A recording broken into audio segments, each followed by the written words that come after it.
Magandang araw po sa ating lahat, lalo na sa ating mga dayo pensioners. Kung bago ka pa lang sa channel na ito at gusto mong manatiling updated sa mahahalagang balita tungkol sa inyong mga benepisyo, huwag kalimutang mag-subscribe at i-click ang notification bell para wala kang makaligtaang impormasyon. Sa araw na ito, pag-uusapan natin ang napakahalagang balita tungkol sa ikalawang tranche ng ₱1,000 dagdag sa inyong buwanang pensyon. Totoo nga bang inilabas na ito? Ano ang mga kailangang gawin upang matanggap ito? Ano ang opisyal na pahayag mula sa kanila?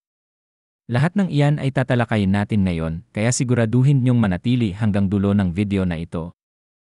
Ayon sa pinakahuling anunsyo ng Social Security System o LAS, inilabas na ang ikalawang tranche ng ₱1,000 dagdag sa buwanang pensyon ng mga kwalipikadong pensioners.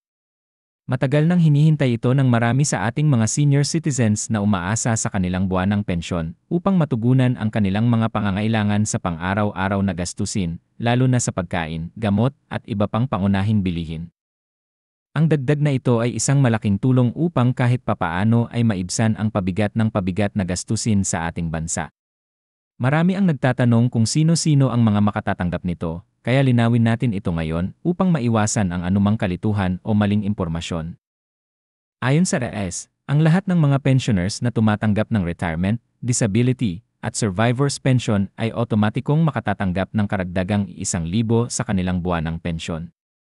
Hindi na kinakailangang magsumite ng anumang dokumento o aplikasyon dahil ito ay ipapamahagi ng otomatiko sa kanilang mga bank account na nakalink sa RAA. Para sa mga pensioners na tumatanggap ng kanilang pensyon sa pamamagitan ng checks, kailangan nilang tiyakin na updated ang kanilang mga detalye sa RAA upang walang maging aberya sa pagkuha ng kanilang dagdag na benepisyo.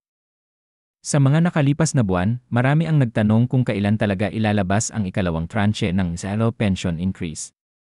Marami ang umasa at naghintay, kaya naman nang kumpirmahin ito ng NIHERA kamakailan lamang, naging malaking balita ito sa buong bansa. Maraming pensioners ang nagsabing malaking tulong ito, lalo na sa gitna ng tumataas na presyo ng bilihin at mga serbisyo. Marami rin ang natuwa dahil hindi na kinakailangang pumila o magproseso ng kahit anong dokumento para lamang matanggap ang dagdag na halaga sa kanilang pensyon. Ito ay patunay na ang ICEA ay patuloy na gumagawa ng paraan upang mapabuti ang kanilang serbisyo at matulungan ang kanilang mga miyembro at pensioners. Isa sa mga dahilan kung bakit nagkaroon ng delay sa implementasyon ng ikalawang tranche ay ang pagsasaayos ng pondo ng NIHEA. Ayon sa ilang opisyal, sinigurado muna nilang may sapat na pondo upang matustusan ang pagtaas ng pensyon nang hindi naapektuhan ang pangmatagalang pondo ng ahensya. Mahalaga para sa AS na panatilihing matatag ang kanilang pondo upang masigurong magpapatuloy ang pagbibigay ng benepisyo, hindi lamang sa kasalukuyang mga pensioners, kundi pati na rin sa mga susunod na henerasyon ng mga miyembro. Para sa mga pensioners na nais tiyakin kung naipasok na ang dagdag na ₱1,000 sa kanilang account, maaaring magtungo sa kanilang bangko at i-check ang kanilang balance. Maaari rin nilang gamitin ang online banking kung available ito sa kanilang bangko.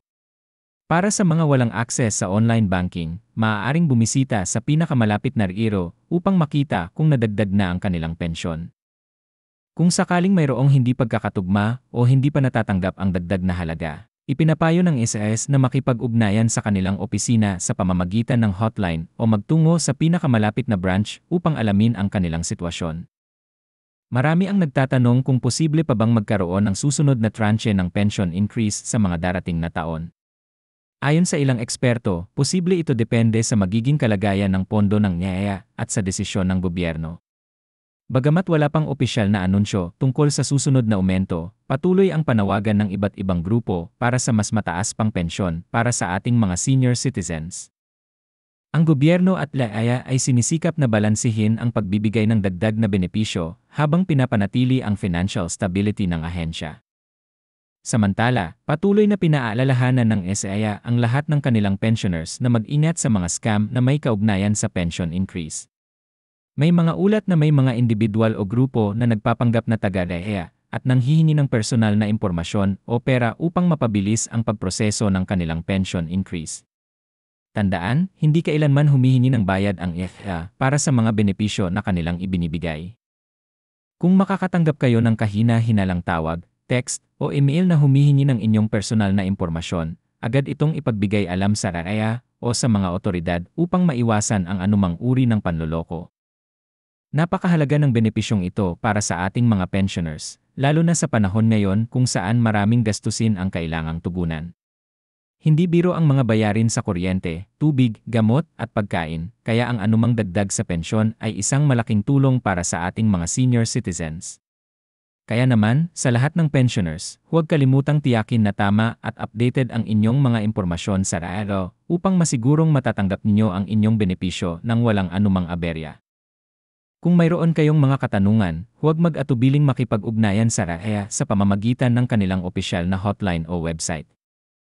Sa pagtatapos ng ating talakayan, nais naming ipaalala sa lahat na patuloy tayong maging mapagmatsyag at siguraduhin na ang ating mga benepisyo ay ating natatanggap ng buo at walang anumang hadlang.